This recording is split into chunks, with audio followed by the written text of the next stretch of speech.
Viva Culture, l'actualité des arts vue par l'association Maison de la Culture du Havre. Présentée par Isabelle. Viva Culture, l'émission de la culture dans toutes ses découvertes. Bonjour à toutes, bonjour à tous et bienvenue dans Viva Culture. Aujourd'hui c'est l'instant ciné. Corinne Saunier nous fait le portrait de la figure de l'enseignant au cinéma. Quant à moi, je continue à préparer la grande conversation du 24 novembre à la bibliothèque Niemeyer à 18h30. Femmes invisibles, la représentation des femmes dans l'art et dans la vie culturelle. Je m'entretiens avec Benoît Labourdette, cinéaste, qui prône l'égalité entre hommes et femmes, sachant que pour lui, le patriarcat est nuisible aussi bien aux femmes qu'aux hommes, et Daniel Gutmann, qui est professeur d'histoire de l'art à l'ESA d'Art.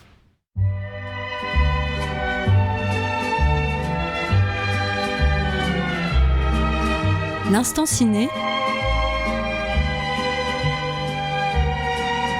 par Corinne Saunier. Bonjour à tous. Pour ce nouveau numéro de l'Instant Ciné, il sera question de la figure du professeur au cinéma, une figure récurrente.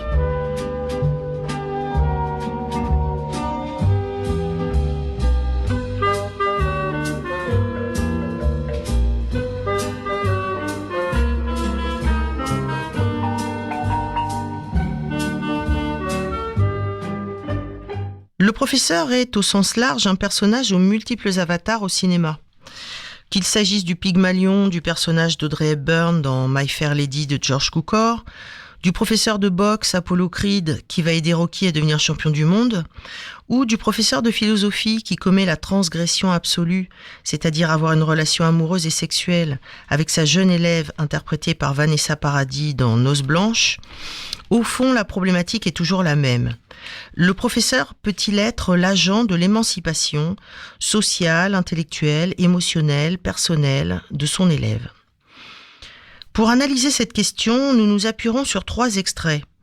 L'un issu de L'argent de poche de François Truffaut, sorti en 1976. L'autre en 2 volets tirés du Cercle des poètes disparus de Peter Ware, sorti en 1989. Et enfin, le dernier tiré de Billy Elliot de Stephen Daldry, sorti en 2000. Alors tout d'abord, parlons de François Truffaut et L'argent de poche. Nous sommes en 1976, c'est-à-dire dans la France giscardienne, celle qui se cramponne encore à l'héritage gaulliste d'un État fort et d'un chef qui s'applique à incarner la nation, mais où souffle tout de même un petit vent de modernité très kennedienne. L'argent de poche et son personnage de l'instituteur, Monsieur Richer, interprété par le regretté Jean-François Stévenin, se situent précisément à cette intersection. On sent que mai 68 est passé par là, mais la peine de mort est toujours en vigueur. À la fin du film, durant la dernière journée d'école, Monsieur Richet tient à transmettre à ses élèves qui vont partir en vacances un message qui lui tient à cœur et une réflexion qui lui est venue après que Julien, un élève de l'école, a été amené par les services sociaux de la police pour être placé en famille d'accueil pour cause de mauvais traitements familiaux et de grande précarité matérielle. Bon, vous les 5 là-bas, vous êtes trop serrés, mettez-vous donc près de la fenêtre. Voilà, je sais que vous pensez tous à la même chose. Vous pensez tous à Julien Leclou. Vous avez vu les journaux.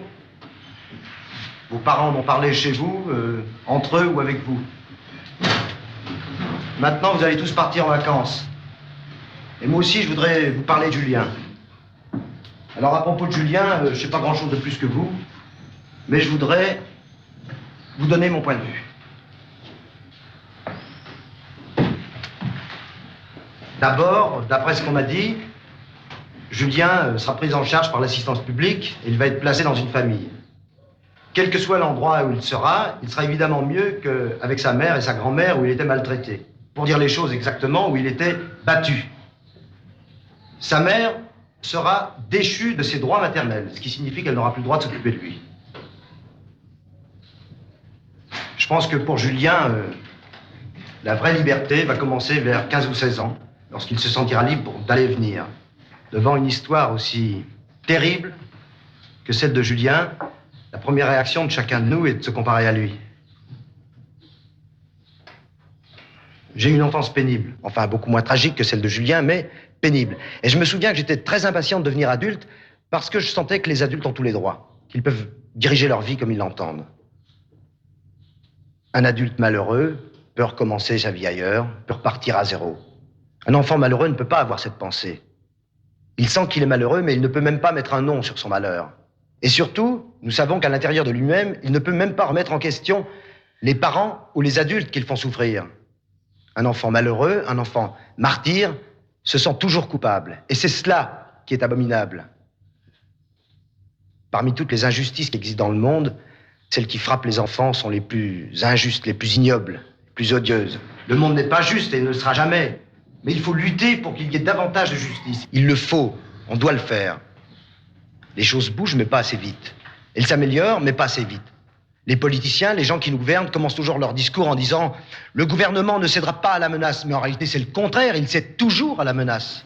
Et les améliorations ne sont obtenues que parce qu'on les réclame fortement. Depuis quelques années, les adultes ont compris et ils obtiennent dans la rue ce qu'on leur refuse dans les bureaux. Si je vous raconte tout ça, c'est pour vous montrer que les adultes, lorsqu'ils le veulent vraiment, peuvent améliorer leur vie, peuvent améliorer leur sort. Mais dans toutes ces luttes, les enfants sont oubliés. Il n'existe aucun parti politique qui s'occupe réellement des enfants comme Julien ou des enfants comme vous.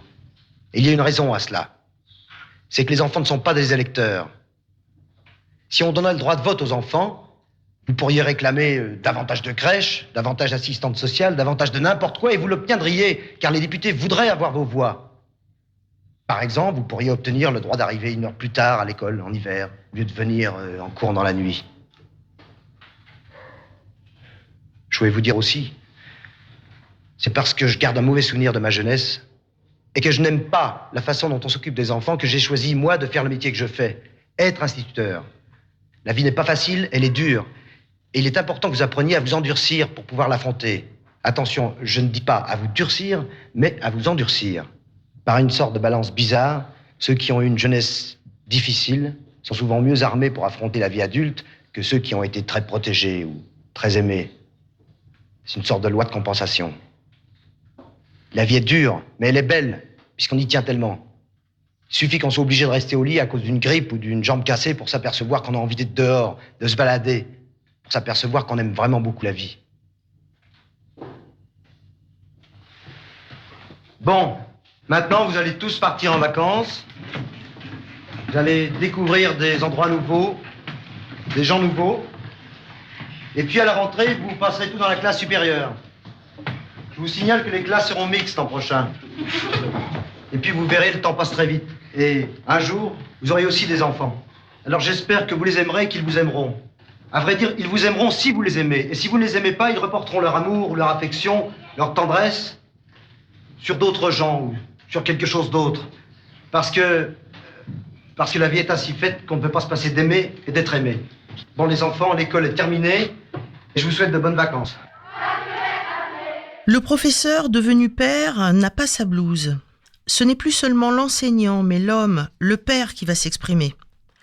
Il avait déjà enlevé cette blouse lorsque, arrivé en retard, il avait annoncé à ses élèves qu'il venait d'être père pour la première fois. Il avait alors répondu à toutes les questions avec beaucoup d'authenticité, comme s'il s'adressait à des proches. Peut-être est-ce aussi le fait qu'il passe beaucoup de temps avec les élèves, des journées entières. Un instituteur n'a qu'une classe par an. Le discours final que l'enseignant tient le dernier jour d'école ressemble à une profession de foi. Il explique pourquoi il est devenu enseignant et aussi a un message pour l'avenir. Il espère que ses élèves deviendront des hommes accomplis, c'est-à-dire engagés, aimant leur famille et aimés d'eux. C'est présenté comme essentiel. Et libres de leurs choix, de leurs actions. Il leur explique que cela vaut le coup, la peine de grandir et de devenir adulte. Il est un peu un mentor, mais pas au sens de manipulateur, au sens d'émancipateur. L'instituteur adresse à sa classe un message d'espoir.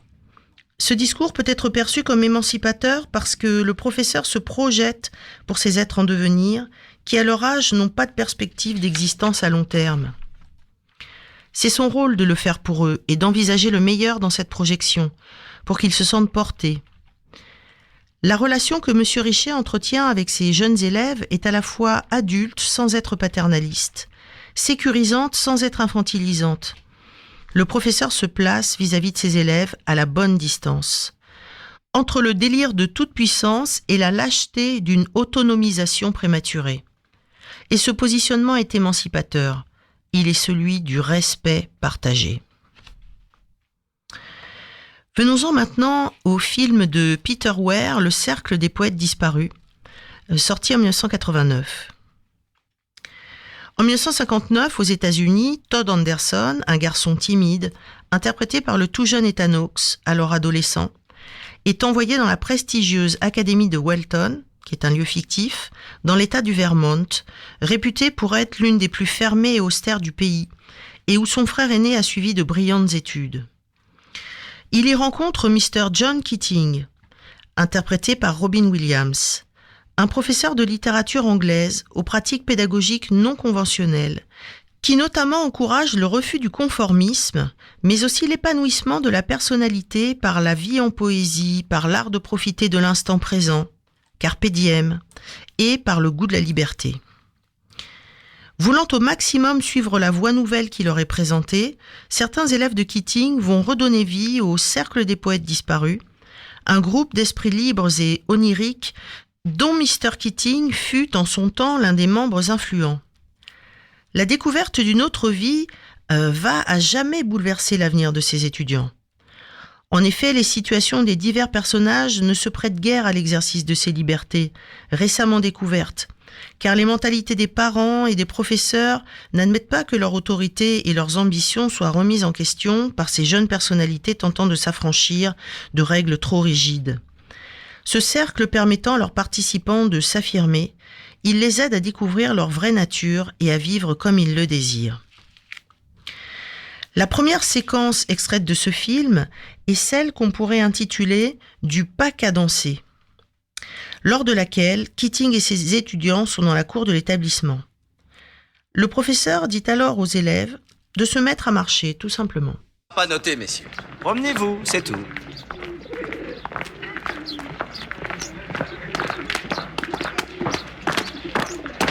Et ça y est.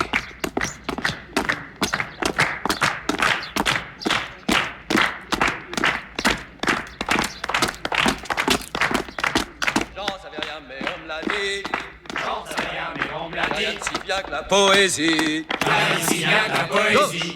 Gauche, gauche, droite, gauche, gauche, gauche, gauche, droite, gauche, gauche, halte. Merci, messieurs. Vous avez peut-être remarqué que chacun des trois est parti à sa propre allure, à son propre pas. Monsieur Pitts prenait son temps, pour lui, il n'y avait pas le feu. Monsieur Cameron, on le voyait penser. Bouh, c'est comme ça, peut-être, peut-être pas. Si, c'était bien. Non, c'était pas bien, je sais pas. Monsieur Overstreet, lui, poussé par une force virile. On sait, ça suffit. Et soudain, ils ont tous marché au pas. Tout ça avait pour but d'illustrer le péril du conformisme et la difficulté de préserver vos convictions, quoi qu'en pensent les autres. Certains d'entre vous, je le lis dans leurs yeux, se disent « Moi, j'aurais marché différemment. » Mais alors, pourquoi ont-ils applaudi en mesure ? Nous avons tous besoin d'être acceptés. Mais soyez persuadés que vos convictions sont uniques, les vôtres, même si on les trouve anormales ou impopulaires, même si le troupeau dit « c'est mal ». Robert Frost a dit « 2 routes s'offraient à moi et là, j'ai suivi celle où on n'allait pas. Et j'ai compris toute la différence. Je veux que vous trouviez votre propre cadence, votre façon de marcher personnelle. Chacun pour soi, chacun où il veut, que ce soit fier ou que ce soit grotesque, ce qui vous chante. Messieurs, le pavé est à vous. Je ne vous demande pas de faire un numéro. Soyez vous-même. Monsieur Dalton, vous ne participez pas ? Je fais valoir mon droit à l'immobilité. Merci, monsieur Dalton. Clair, succinct, bien. Nager à contre-courant. Lors de cette séance de marche, John Keating fait remarquer à ses étudiants qu'ils marchent tous, petit à petit, au pas cadencé, dans la cour, alors même qu'on ne le leur demande pas. Il les invite alors à marcher en étant eux-mêmes, sans suivre le rythme ou la cadence de qui que ce soit. Ici, la formation des étudiants telle que la conçoit Keating semble reposer sur une sorte de déformatage, Il s'agirait donc ici de s'émanciper de la norme qui a tendance à uniformiser les comportements. Mais cette approche pourrait être contestée elle aussi. Keating veut faire comme si la société n'existait pas et qu'elle n'allait pas fixer de contraintes. Accepter les contraintes, cela ne veut pas dire les vénérer aveuglément, mais seulement être conscient de leur nécessité pour vivre ensemble. C'est jouer le jeu, en somme, parfois un rôle, se glisser dans ce que Freud appelle une illusion, dans un texte intitulé précisément « L'avenir d'une illusion ». Ainsi s'achève la première partie de notre propos, mais nous nous retrouverons très vite pour la seconde. À très bientôt et surtout, n'oubliez pas d'aller au cinéma. Allô, Benoît Labourdette. Bonjour. Oui, Isabelle. bonjour Benoît. Je suis très contente de vous avoir au téléphone parce que je prépare avec vous notre grande conversation du 24 novembre à la bibliothèque Niemeyer, intitulée Femmes invisibles, la représentation des femmes dans l'art et dans la vie culturelle. Et j'aurais bien aimé avoir un petit peu des éléments de votre formation, votre travail, parce que vous êtes invité en tant que cinéaste, réalisateur. Oui, alors je vais me présenter et pour quelle raison Voilà, moi, de genre masculin, exactement. je suis et je me sens particulièrement concerné et dans mes actions professionnelles, je le suis aussi par des questions de féminisme. Voilà, c'est ça. Oui. Voilà, On voulait pas, absolument pas, évidemment. Enfin non, c'est peut-être pas évident, mais on ne voulait pas faire une table ronde uniquement avec des femmes. Mais on aurait peut-être été un peu gêné si on avait eu quelqu'un adepte du patriarcat pur et dur. Oui, mais vous savez, pour être adepte du patriarcat, on peut même être de genre féminin. Exactement. Oui, c'est vrai. Le paradoxe. C'est vrai. Oui. C'est tout le paradoxe. Voilà, Alors, donc allons-y. Alors, je vais Qui te êtes-vous, présenter. Benoît Labourdette? Voilà, parce qu'on ne sait pas forcément Oui, qui je suis. Alors, je suis cinéaste, c'est-à-dire que je fais des films, mais je me suis toujours préoccupé, en parallèle de faire des films, de montrer des films, les miens, et ainsi que les films des autres. Et j'ai créé un certain nombre d'événements culturels, cinématographiques. Je vous en cite 2-3. Le festival Pocket Film en 2005, avec le Forum des Images, qui était un festival de films tournés avec téléphone portable qu'on a créé au moment où la caméra apparaissait dans les téléphones portables, ou l'événement national qui s'appelle la fête du court-métrage en 2011 que j'avais fondé à la demande du Centre national du cinéma. oui. Et par ailleurs, moi, donc je suis artiste. Je fais des films plutôt dans la marge, plutôt des films expérimentaux qui vont passer dans des lieux alternatifs, pas forcément dans les circuits commerciaux. Et vous allez voir Oui. qu'est-ce que ça a à voir avec le féminisme. Par ailleurs, donc je suis attentif à la question de l'évolution des technologies, de l'évolution des usages, c'est-à-dire de la sociologie en fait, et des actions et des activités des personnes avec les nouvelles technologies, notamment avec la vidéo et les téléphones portables, ce qui pose plein de questions de représentation de soi, notamment, et de rôles sociaux aussi. Oui. Voilà. Oui. Et puis, pour terminer, dans mon travail, je suis consultant pour la question des politiques culturelles et notamment du respect de ce qu'on appelle les droits culturels au sein de politiques culturelles. Et dans ce sens-là, dans mon rôle et dans mon travail, en fait, il y a aussi l'accompagnement des responsables culturels pour que l'égalité soit plus respectée au sein des actions culturelles. Et donc, dans l'égalité, il y a l'égalité entre les femmes et les hommes. Ah oui. Alors, oui.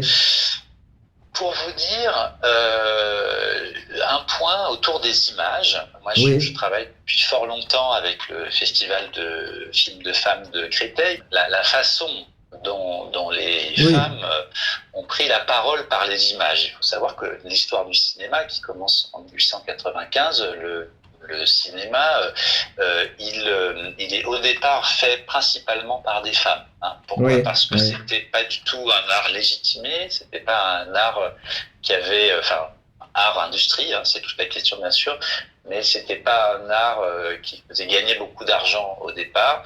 Et dès que ça a commencé à être très rentable, ce sont les hommes qui ont repris le pouvoir. Et finalement, c'est avec l'apparition de formes pauvres de création cinématographique, c'est-à-dire la vidéo, dans les années 70, que des femmes ont pu reprendre la parole par les images grâce à la vidéo. En fait, il y a une démocratie plus importante des images, et donc il y a eu, si vous voulez, justement dans le Festival de femmes de Créteil, la possibilité de faire apparaître des femmes qui s'exprimaient par les images, qui est un des moyens d'expression. Et de la même manière, le fait qu'on puisse tous faire des images avec nos téléphones portables, c'est aussi une démocratisation des moyens de production. Et ce que je voudrais dire, c'est que, et je vais prendre deux, trois exemples de mes actions dans le sens de l'égalité entre les femmes et les hommes, c'est que pour moi, ce qui pose problème, ce sont les systèmes de domination. C'est-à-dire quand il y a certains qui dominent les autres. Donc finalement, la liberté n'est pas respectée. Et les systèmes de domination sont basés sur des hiérarchisations, en fait, des hiérarchisations des rôles sociaux. Et donc, il y a le système de domination patriarcale qui asservit finalement les femmes dans leur fonction sociale. Mais c'est pas le seul système de domination. Il y a aussi, je sais pas, dans les entreprises, des systèmes de domination hiérarchique. Il y a la hiérarchie des valeurs culturelles. Dans le domaine culturel, les choses qui sont de bonne qualité, les choses qui le sont moins. Donc, dès qu'il y a une hiérarchisation, on touche à la démocratie. Et simplement, si je vous dis tout ça, c'est que quand il y a une domination, en fait, qu'on enlève finalement une possibilité d'expression et d'action sociale à une partie de la société, c'était le cas par exemple, du droit de vote des femmes, qui a mis très longtemps à être accordé. Eh bien, en fait, qu'est-ce qu'on fait à la société ? On fait du mal à tout le monde. En fait. C'est-à-dire que dès qu'il y en a qui dominent les autres, en fait, c'est bon pour personne. C'est pas non plus bon pour les dominants, ni pour les dominés. Et du coup, c'est pour cette raison-là que moi, en tant que personne de genre masculin, je me sens absolument concerné par la question, entre autres, déconstruction de systèmes de domination, mais la déconstruction du système de domination patriarcale, parce que il me porte préjudice à moi aussi. Je veux bien le croire. Voilà, parce que ce système fait que, eh bien, du coup, les femmes contribuent moins, sont moins autorisées à contribuer que les hommes, et du coup, c'est pas bon pour le monde, en fait, parce qu'il y a des gens qui ont des choses à offrir et qui sont interdits de le faire. Donc, du coup, les choses avancent moins. Voilà. Donc, c'est ma posture, et je crois que c'est vraiment, en tout cas, et je le dis en tant qu'homme, c'est le féminisme, pour moi, ça n'est absolument pas une question de lutte des femmes contre les hommes, ou de reprise de pouvoir des femmes face aux hommes. C'est une lutte pour l'égalité et pour le bien de toutes et tous. En fait, c'est pas du tout, c'est-à-dire que je ne le vois pas du tout personnellement comme quelque chose de belliqueux, si vous voulez, qui serait au détriment de quelqu'un, et en l'occurrence des hommes. Est-ce que je peux vous demander d'où vous sont venues toutes ces idées ?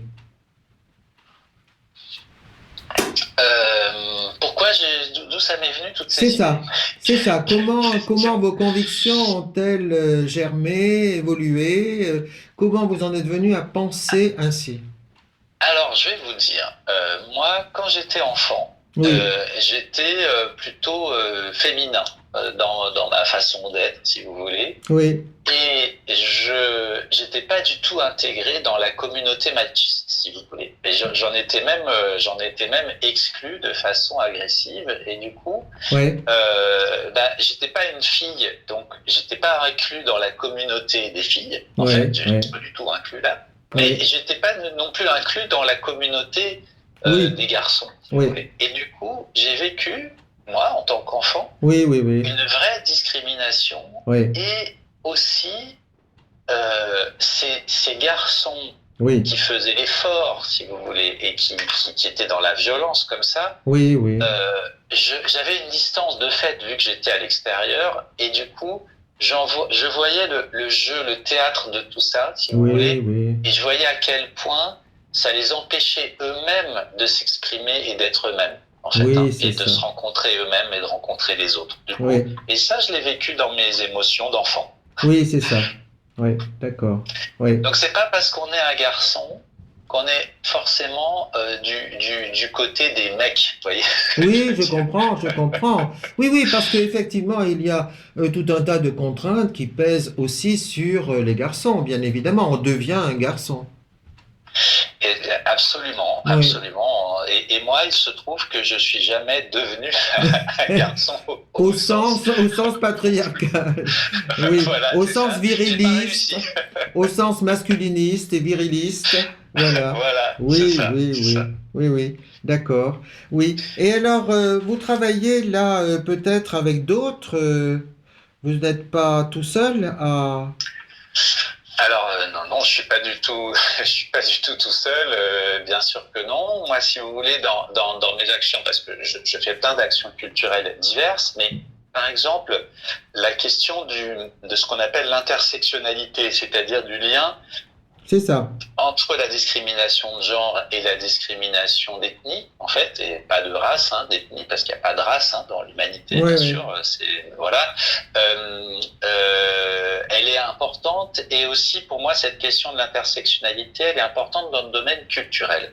Alors, je vais Ouais. vous donner un exemple. Oui. Dès que j'étais jeune homme à l'université, j'organisais des projections de courts-métrages, et à l'époque, à la fin des années 80, il n'y avait pas encore le numérique, il n'y avait pas encore cette démocratisation des outils qu'on a aujourd'hui. Vous étiez en quelle discipline à l'université? J'étais à l'université de la Sorbonne Nouvelle, Paris 3. Paris 3. Oui.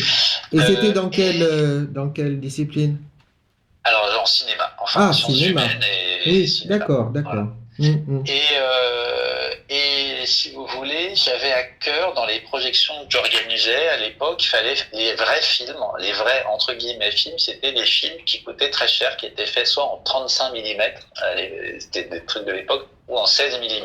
Oui, Mais si vous faisiez quelque chose en vidéo, oui, en Super 8, qui était des formats amateurs, ou un diaporama, vous voyez, eh oui. bien, vous ne pouviez même pas vous inscrire votre film dans les festivals de cinéma. C'était interdit. Il y avait une discrimination par l'argent, en Ah, fait. bien sûr. Et moi, pour moi, il était extrêmement important, toujours, que sur le même écran, Oui, il y ait la même valeur qui soit donnée à des choses faites avec peu de moyens, par des hommes, par des femmes, ou des choses faites avec des gros moyens. J'ai rien contre non plus. ah oui, Mais ça ne doit pas occulter bien sûr.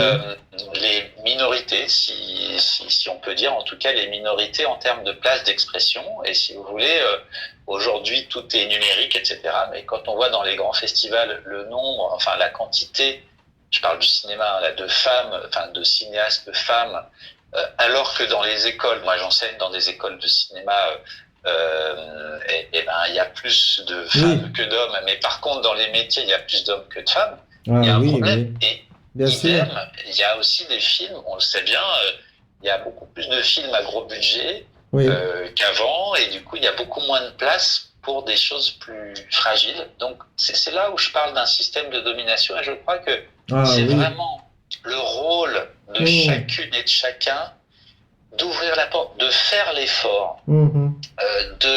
d'aller vers ce qui n'est pas évident. Parce qu'en fait, ce sont nos habitudes de pensée. Oui, Et nous sommes dans un système patriarcal, on a été éduqués comme ça. Je me rappelle encore l'année dernière dans un collège à Rennes, dans une zone d'éducation prioritaire à Rennes. Moi, je m'amuse à un exercice qui est assez marrant. Où Oui. Je compte le nombre de personnes dans l'assistance, et s'il y a plus de femmes que d'hommes, je oui, dis, bah tiens, je vous propose qu'on fasse un jeu. Je vais utiliser le neutre féminin. C'est-à-dire, je vais dire nous toutes et oui, pas nous tous. Parce que pourquoi le neutre masculin? Enfin, c'est par exemple. complètement arbitraire. Oui, On n'a oui. pas de neutre en français, hein, comme il y a en Et anglais. non, bien sûr. Donc, du coup, je fais cet exercice, et ce qui est assez étonnant, mais en le présentant comme un jeu, et ce qui est assez étonnant, c'est qu'il y a une jeune fille qui me dit « Ah non, mais je suis pas du tout d'accord ». Je lui dis « Pourquoi on peut jouer à ça ?» Je lui dis « Parce que le masculin l'emporte sur le féminin. » Oui.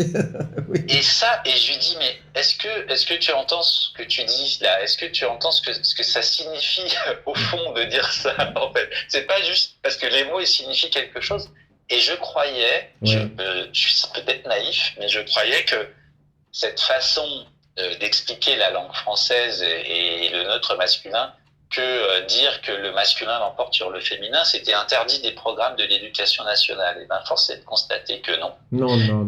On transmet encore ça. Donc, vous voyez, c'était quelqu'un qui était en collège, donc qui avait entendu ça il y a peut-être 3-4 ans. Mais oui. On entend encore ça aujourd'hui. Oui. Et ça, c'est tellement symbolique, si vous voulez. Oui. Donc, en fait, on est tous pris là-dedans. Ça demande beaucoup d'efforts.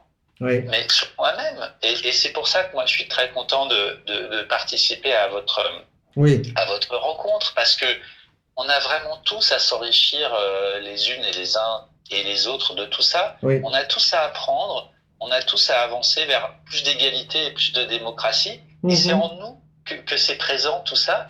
Et c'est surtout les choses dont on se rend même pas compte qui nous affectent le plus et qui nous posent le plus problème. Donc, moi, je suis toujours content d'être remis en question. Oui, parce qu'effectivement, là, vous avez fait une étude de la langue, dans le fond, du sens des mots. Mais effectivement, si l'on repense, par exemple, à la vie quotidienne, on pourrait s'apercevoir de beaucoup d'habitudes aussi qui ont été prises et dont on a du mal à se défaire. Et qui opposent ou qui chargent plus particulièrement les femmes ou plus particulièrement les hommes. Ça dépend des activités de la vie, bien sûr. Je vais vous donner un exemple là-dessus, et c'est pas évident, parce qu'il y a aussi une inversion. Moi, j'ai des amies femmes qui, parfois, je sais pas, dans la vie quotidienne, je sais pas, on est quelque part ensemble, et elles me demandent, je sais pas, l'autorisation d'aller aux toilettes ou l'autorisation. Et du coup, vous voyez, parce que et elles font pas exprès, c'est pas des femmes soumises, hein, vous voyez. Et du coup, à chaque fois, je le remarque, et puis, du coup, j'ai pu le dire, écoute, t'as pas à me demander l'autorisation, ça va, t'es libre. Mais en fait, c'est compliqué, c'est beaucoup plus fin que ça. Pourquoi ? Parce que si je le dis, je fais remarquer quelque chose, et au fond, je redeviens dominant d'une certaine manière, comme si je savais mieux que les femmes elles-mêmes comment être féministe. Et ça, c'est aussi un problème d'inversion, si vous voulez, de la domination. Bien sûr. C'est-à-dire une sorte de domination par la bien-pensance, comme ça. Et du coup, c'est complexe, parce que parfois, justement, je remarque une femme qui dit quelque chose, et je vois le modèle patriarcal, elle me demande l'autorisation pour telle ou telle chose. Et je fais l'effort de ne pas en faire la remarque, peut-être ai-je tort, pour ne pas prendre l'ascendant sur elle et lui dire dis donc, franchement, t'es pas très évolué niveau féminisme, parce que ça peut être vécu comme ça, vous voyez, ça peut être vécu comme ça aussi. Et ça, c'est très complexe pour les hommes, parce que, en fait, c'est tellement intégré en nous que le chemin, il est très très long, et il faut faire gaffe sur le chemin de ne pas être dans l'inversion des valeurs qu'on défend. Et ça, c'est quelque chose qu'on voit beaucoup aujourd'hui dans les problématiques de conflit entre les gens qui sont transgenres et les gens qui sont féministes, et avec de la part des féministes un jugement très fort des personnes trans, où là, tout à coup, c'est compliqué, parce qu'on dit, t'es féministe, donc a priori, c'est que t'es pour l'égalité, et tu juges les gens qui sont trans, donc c'est très complexe, en fait. Bien sûr. Et alors, est-ce que dans ce travail de démocratisation, dans le fond, et de remise en cause des systèmes de domination, vous avez une bonne réception, un bon accueil en face de vous, soit dans les festivals, soit dans les écoles peut-être Alors, oui, j'ai un très bon accueil, et si vous voulez, il faut quand même se rendre compte d'une chose, à mon avis, là-dedans. J'ai pas de problème avec l'accueil de mes propositions, du tout. Mais souvent, on peut avoir des discours où on dit je vous donne un exemple. Une ville dont je ne citerai pas le nom, je pourrais citer le nom, mais enfin bon, il ne faut pas que des choses mal. Donc, où il y a une personne élue pour la question de l'égalité femmes-hommes, et puis il y a quelque chose d'assez volontaire, si vous voulez, sur le travail sur l'égalité. Et du coup, il y a des personnels de la ville qui sont forcés à suivre des formations sur les questions d'égalité femmes-hommes. Mhm. Et ils sont forcés, c'est-à-dire que ils n'ont pas envie d'y être. Oui. Et il y a des gens qui leur assènent des principes qu'il faudrait respecter, Oui. mais qui les accompagnent peu. C'est-à-dire que eux, et donc moi j'ai eu le cas de personnes en formation qui avaient subi, si je puis dire, comme ça, des formations sur le féminisme. Oui. Et moi je venais la bouche en cœur pour dire, bah tiens, je vais vous apprendre des techniques pour faire des films aux enfants sur l'égalité femmes-hommes, etc. Oui. Et de la part de la moitié du groupe, Oui. et notamment des femmes qui m'ont dit, ah non, mais moi, le féminisme, je suis contre, c'est n'importe quoi, on nous impose ça, mais nous, c'est pas ce qu'on pense. Ah oui, oui. Oui. Et du coup, ça, c'est complexe, c'est-à-dire qu'il y a quelque chose, il y a une belle intention au départ, évidemment, c'est super de travailler sur l'égalité, mais la question, c'est de quelle manière on le fait. Oui, oui, Et oui. est-ce qu'on respecte aussi les personnes qui n'ont pas encore fait ce chemin, et c'est normal, c'est un chemin tellement immense. Oui. Est-ce Oui. qu'on les accompagne? Est-ce qu'on respecte qu'aujourd'hui, ils ne pensent pas de la même manière que nous? Et ben peut-être nous, il y a 10 ans, on pensait comme eux, il faut du temps. Bien sûr. Et donc, vous voyez, sûr. parfois, Oui, oui. donc c'est pour ça que moi, j'ai pas de problème d'accueil de mes Oui, bien propositions sûr. sur ces sujets, Oui. mais c'est pas toujours dans la mise en œuvre, ça peut être un peu En fait, autocratique. Vous voyez. oui, je comprends. Donc, voilà. En fait, vous pouvez rencontrer un autre écueil, je suis en train de penser, peut-être celui d'être plus féministe que certaines. Et en tant qu'homme, ça peut poser un problème. Oui, et ça rejoint ce que je disais tout à l'heure, c'est-à-dire que oui, je peux être plus féministe que certaines femmes, mais du coup, il faut que je fasse gaffe Oui, à ne pas, sans m'en rendre compte, reproduire en fait un système de domination patriarcale en disant moi je suis vraiment féministe, toi tu l'es pas. oui, bien sûr. Et finalement, Oui, je oui, redeviendrai dominant. Oui, Ce qui oui. serait complètement fou, quoi. Oui, voilà. Eh bien, Mais écoutez, ça existe oui. aussi, c'est un peu comme le greenwashing avec des gens qui disent qu'ils sont écolos, alors Ah, en fait, bien c'est sûr. juste une façade. Oui, Et je pense que oui, sur les oui. questions d'égalité, il y a Oui. un petit peu ça aussi. Et alors, évidemment, on a Oui, un gouvernement défaillant depuis quelques années. Je pense que c'est à peu près tout le monde est à peu près d'accord avec ça, avec aussi des affichages de façade oui, qui sont jamais suivis des faits derrière. Ouais, Et ouais. on le voit bien avec les personnalités et les parcours, Ouais. des personnalités qui peuvent être nommées à des postes de très haute responsabilité. Et du coup, je pense qu'il y a aussi cette potentielle hypocrisie-là et que finalement, le travail, il est vraiment dans notre présent, dans le moment, dans chaque instant finalement, et c'est pas que dans des grands discours. Oui, c'est ça, c'est ça. Eh bien, écoutez, Benoît Labourdette, nous allons attendre avec impatience le 24 novembre, parce que vous allez, je crois, nous proposer quelques petits exercices ludiques qui nous permettront soit de mesurer où nous en sommes personnellement, d'ailleurs, de toutes ces questions-là, et puis aussi peut-être d'avoir un petit bagage à la fin de notre rencontre.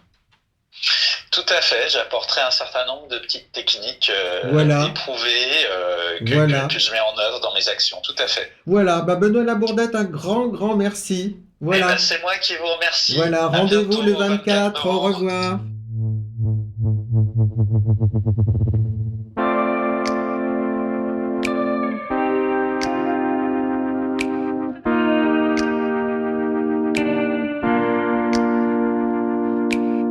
Recouverte d'un drap de nuages, je m'allonge lascive sur le sol. Je m'allonge ouverte jusqu'au col, sous un ciel de lit de branchages.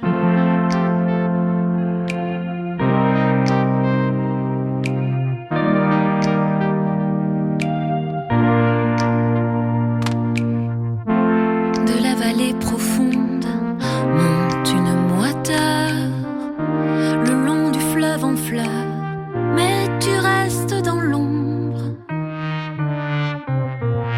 Vois-tu comme je suis vivante? Vois-tu comme j'ai faim en moi? As-tu peur de ça, dis-moi, comme je suis vivante? Vois-tu comme j'ai faim en moi? As-tu peur de ça, dis-moi?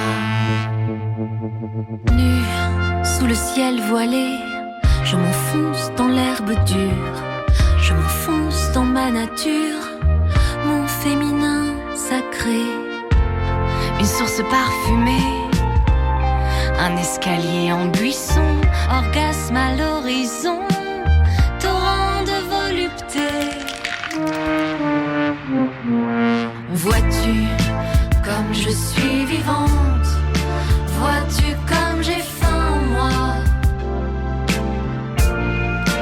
As-tu peur de ça, dis-moi, comme je suis vivante? Vois-tu comme j'ai faim en moi? As-tu peur de ça, dis-moi?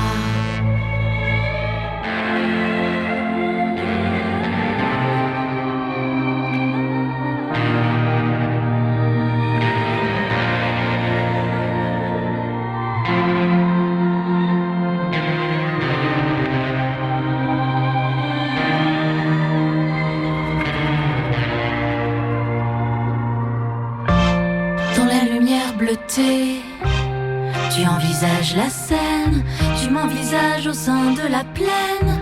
L'orage est loin, l'heure à mes pieds. Vas-tu t'aventurer, tendu au fond de moi, surmonter tes émois, nourrir ma terre d'été? Vois-tu comme je suis vivante? Vois-tu comme j'ai faim en moi? As-tu peur de ça, dis-moi, comme je suis vivante?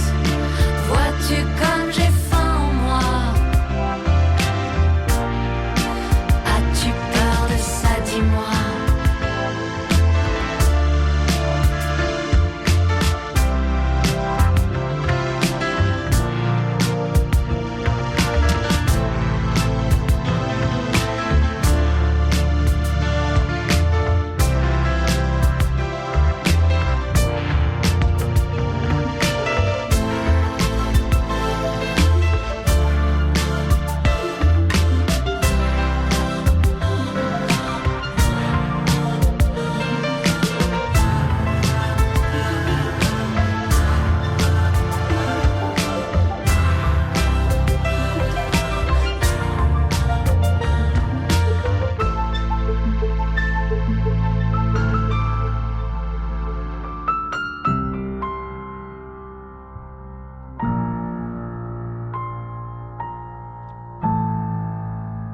Daniel Gutmann, bonjour. Bonjour. Alors, vous êtes professeur d'histoire de l'art à l'ESADAR.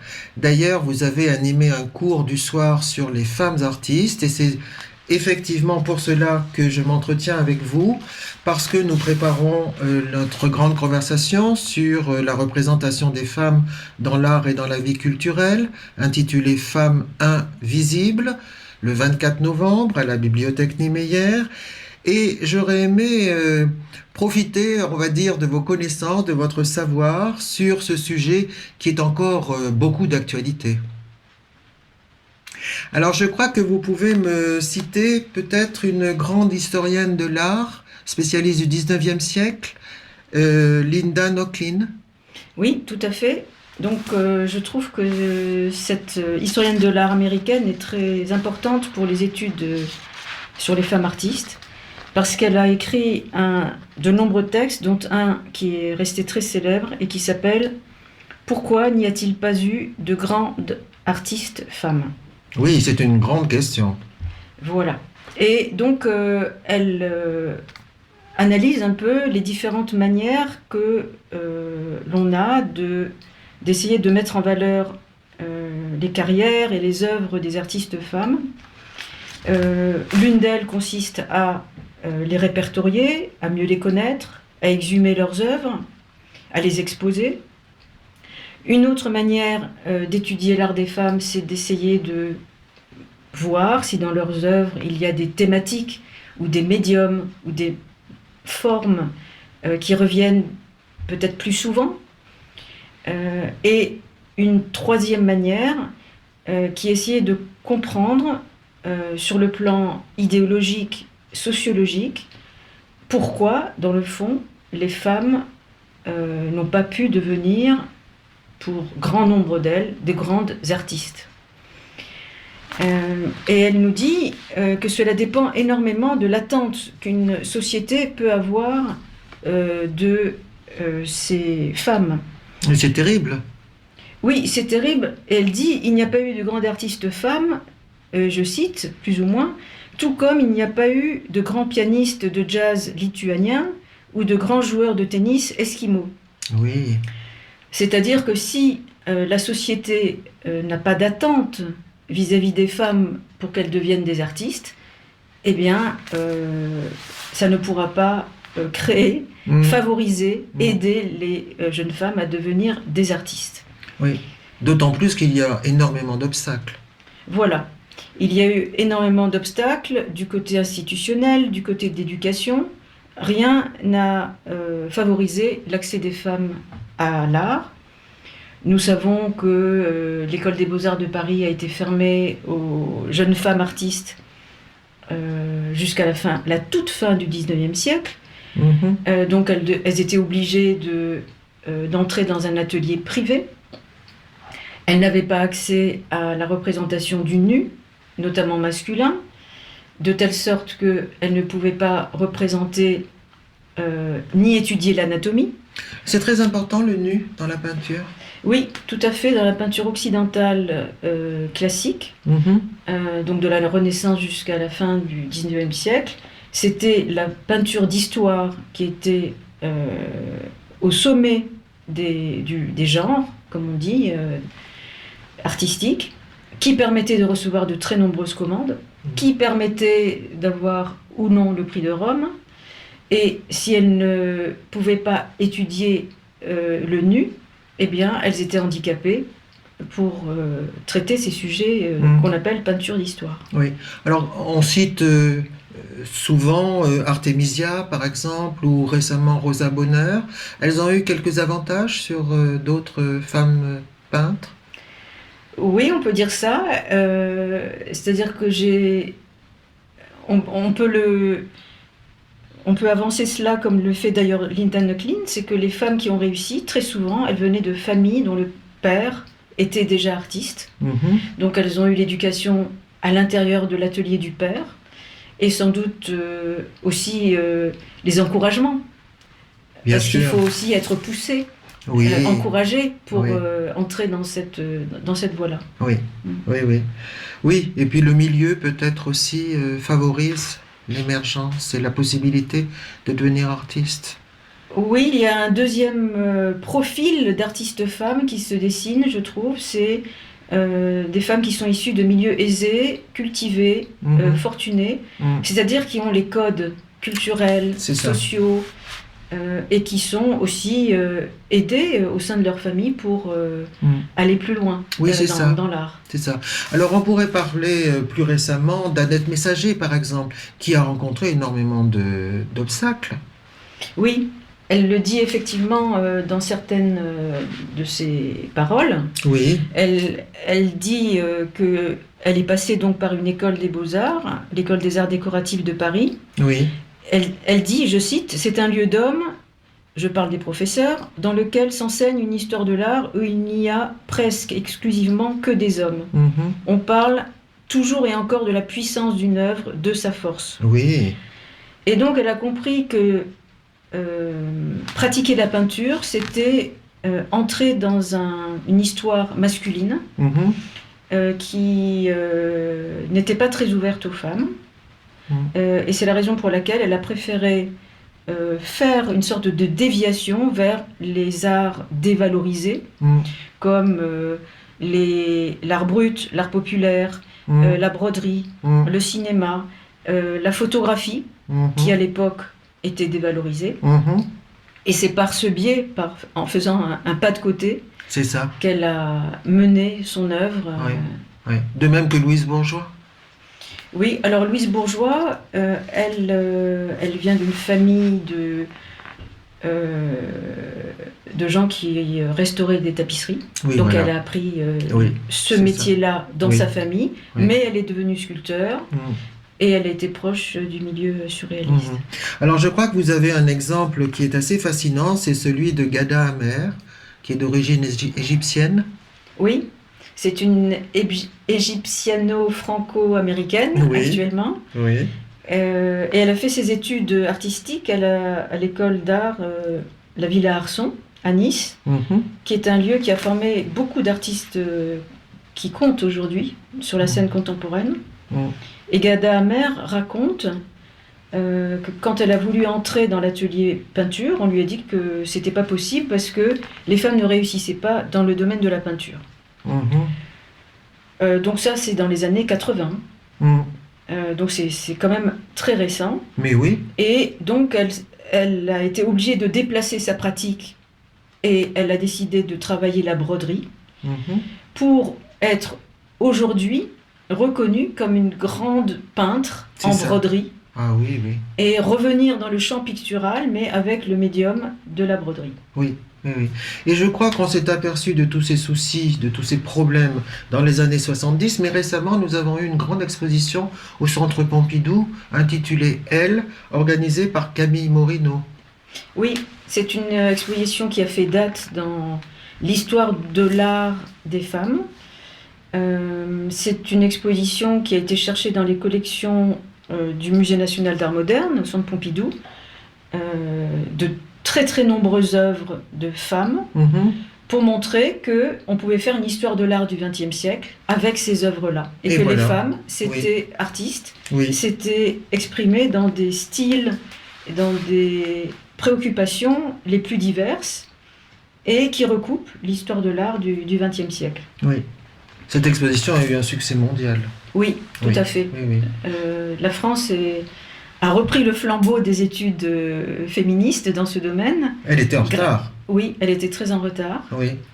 Et Camille Morino, à la suite de cette exposition, qui a duré, je crois, 2 ans, Mhm. pendant 2 ans, on ne pouvait voir que des œuvres d'artistes femmes. Et ça a transformé son point de vue, sa carrière, et elle a décidé de fonder une association et un site Oui. internet qui s'appelle Aware. Oui.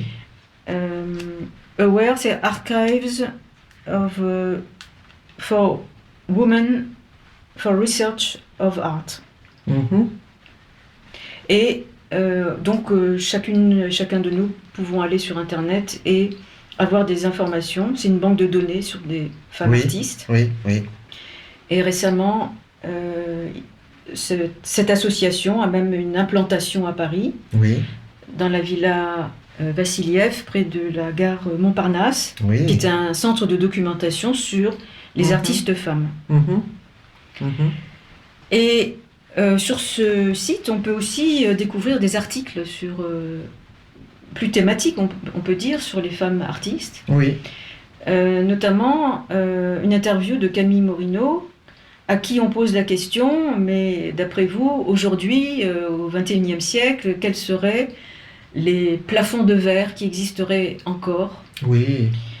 pour les femmes artistes? Et elle répond, eh bien, il y a un plafond de verre qui serait très intéressant à étudier, c'est celui des commandes publiques. Ah. Ah, il faut peut-être expliquer ça. Voilà, donc les commandes dans l'espace public, les commandes de sculpture, ou maintenant on voit des commandes de toutes sortes de formes artistiques dans l'espace public, Oui.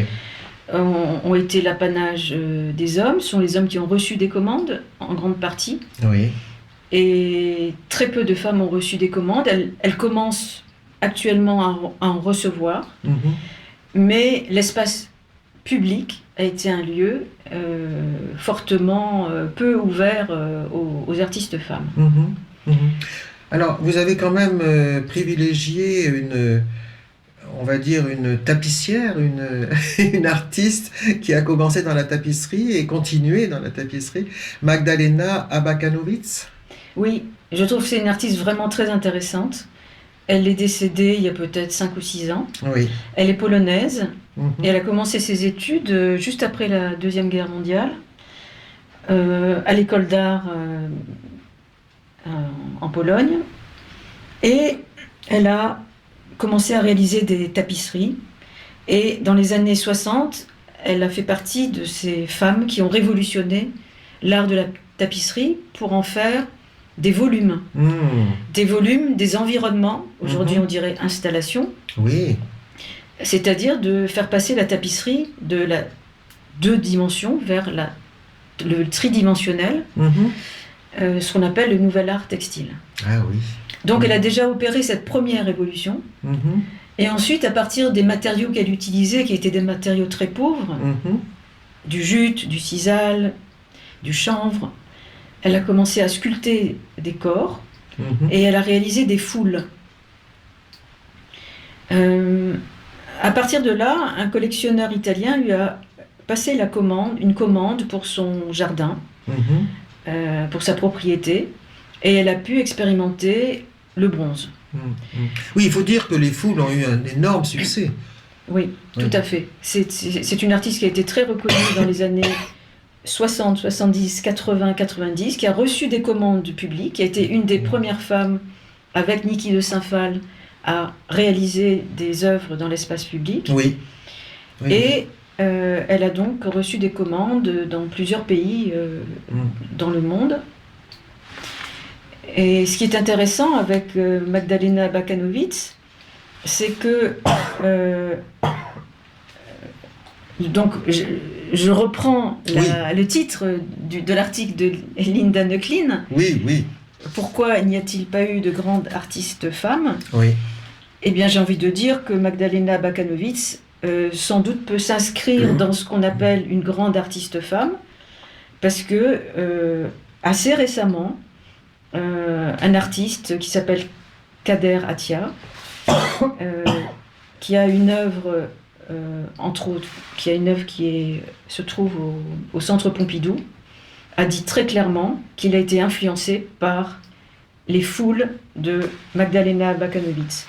Et donc j'en conclus que peut-être être une grande artiste, c'est peut-être influencer, C'est ça, faire école. faire école, Mhm. et influencer non seulement des femmes artistes, mais Mhm. aussi des hommes artistes Oui. qui sauront dire qu'ils ont été influencés par telle femme artiste. Oui. C'est vrai que quand on parle de Picasso, par exemple, ou Pollock, etc., on parle souvent de génie, de monstres sacrés. Et pour les femmes, effectivement, on hésite. Oui, ce sont des expressions qu'on n'utilise jamais pour les femmes, C'est ça. de même que grand maître. Oui, oui, Comme, oui. comme disait, je crois que c'est Griselda Pollock, qu'est-ce que ça donnerait, grande maîtresse? Ça Oui. ferait bizarre, Oui. mais le jour où effectivement les médias Mm. se mettront à parler de grandes monstresses ou monstres sacrés, Oui. monstresses sacrées, Bien sûr, peut-être qu'on aura franchi une nouvelle étape c'est ça. dans l'accès des femmes au Oui. niveau suprême Oui. de l'art. Oui, oui. Donc, par exemple, Sonia Delaunay, vous la citeriez comme une grande artiste. Oui, oui, tout à fait. Et c'est une très forte personnalité, comme Oui. d'ailleurs toutes les personnalités de ces femmes artistes qui ont laissé un nom. Oui, oui. Elles ont dû se battre.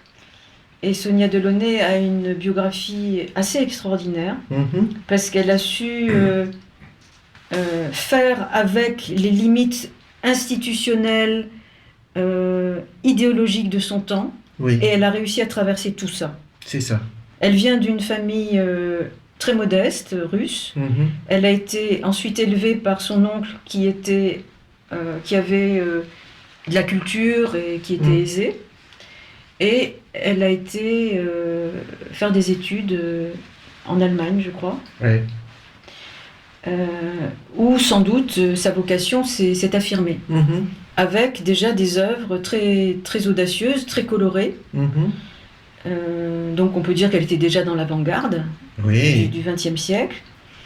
Et au lieu de retourner après ses études en Russie comme sa famille le lui demandait, Mhm.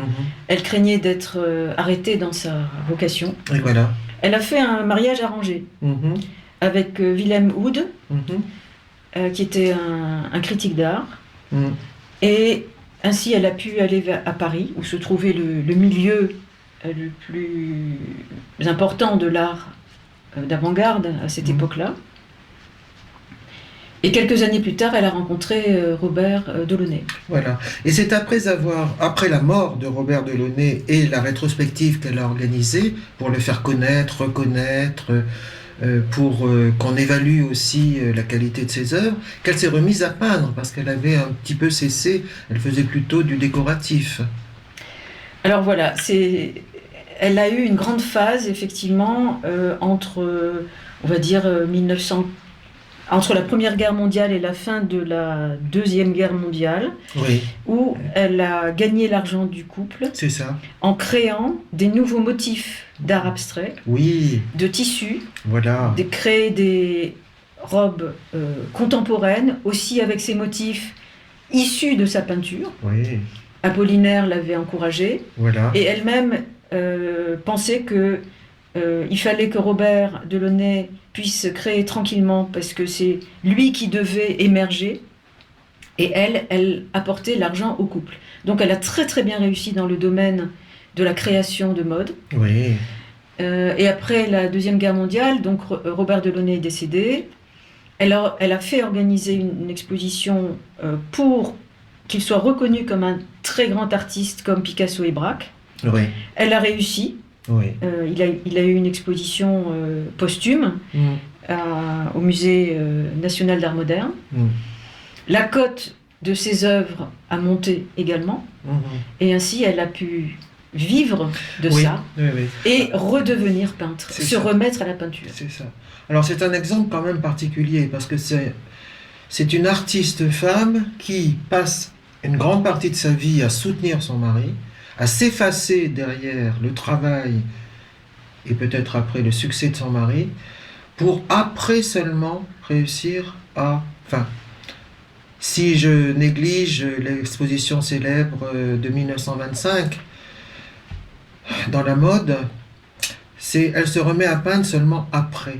Oui. Donc elle arrive à... difficilement quand même. Tout à fait. Ah. Et c'est une des caractéristiques des carrières de femmes artistes. Voilà. Et on peut ironiser là-dessus. C'est ce qu'ont fait les Guerrilla Girls, Oui. ce groupe de féministes américaines qui sont masquées par un masque de gorille. Oui. Elles ont fait une sorte de liste des caractéristiques des femmes artistes. Oui. Et l'une des caractéristiques, c'est commencer sa carrière à 80 ans. Voilà, c'est ça. Oui. C'est ce qui est arrivé aussi un peu à Louise Bourgeois. Bien sûr, bien sûr. C'est-à-dire sont des carrières qui n'ont aucune commune mesure avec les carrières masculines. Elles sont très tardives. C'est terrible.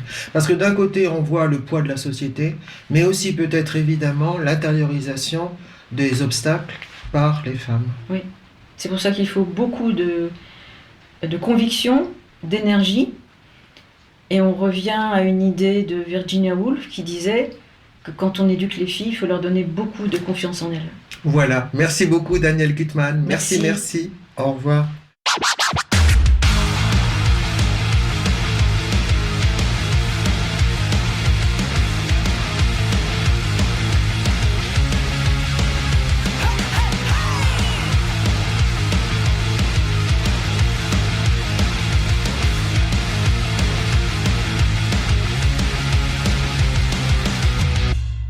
Let me tell you a little secret of what I want.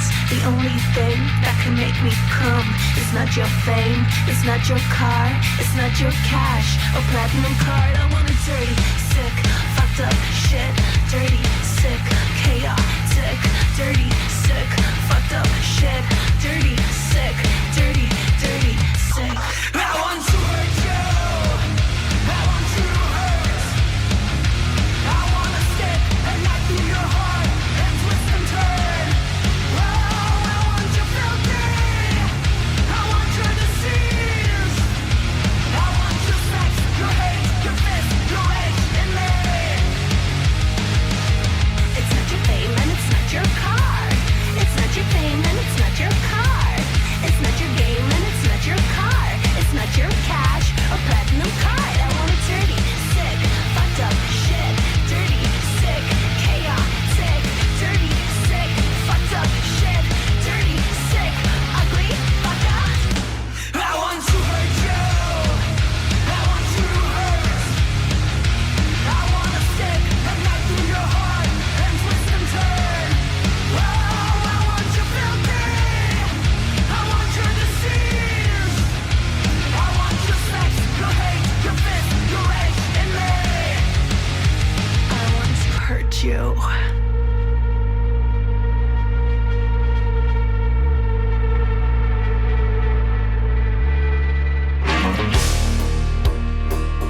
Vous venez d'entendre Viva Culture, une émission proposée par l'association Maison de la Culture du Havre, présentée par Isabelle Royer, réalisée par Mathieu Le Chevalier.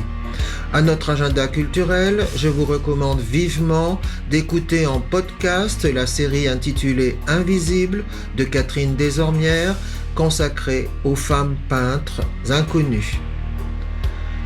Sinon, bien sûr, je vous invite à adhérer, à réadhérer. Au revoir, bonne semaine.